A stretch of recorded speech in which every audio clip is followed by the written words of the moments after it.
So for this problem here, okay, the key thing to recognize here is even though we haven't learned about probability distributions yet, they come in the next chapter, a little bit of logic will get us through this.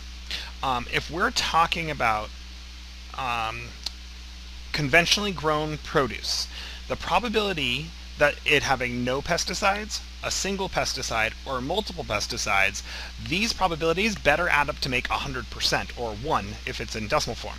The reason why, these are all the possible outcomes. You could either have no pesticide, one pesticide, or more than one pesticide. And then same thing for the organic produce. What's the probability of it having some pesticides in it? So now after that, it just becomes a reading comprehension problem and a bit of a puzzle.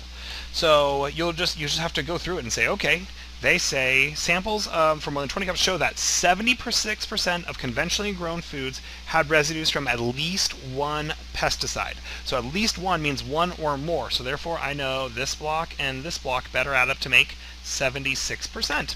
So then you keep going, and you have to kind of tear it apart. So you're looking for something in here that will eventually tell you a way you could figure out one of the numbers and then kind of work backwards. So if I figured out that this was 40%, just made it up, it probably isn't, then I could then use that this is 40 and this, they both have to add up to 76 to figure out that block, if that makes sense.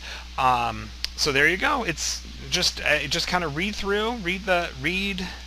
very carefully and figure out what each thing is talking about. Because here you can see, I'll do one more little piece for you because sometimes students have a hard time with this. Moreover, conventionally grown foods were at least 6 times more likely to contain multiple pesticides as organic. So they're telling us regular foods, whatever they are,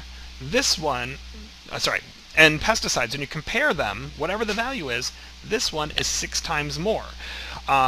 So conventionally grown are 6 times more likely to have multiple pesticides than organic. So now we know, okay, so if I figure out this number, then take this, multiply it by 6, gives you that. Okay, good luck.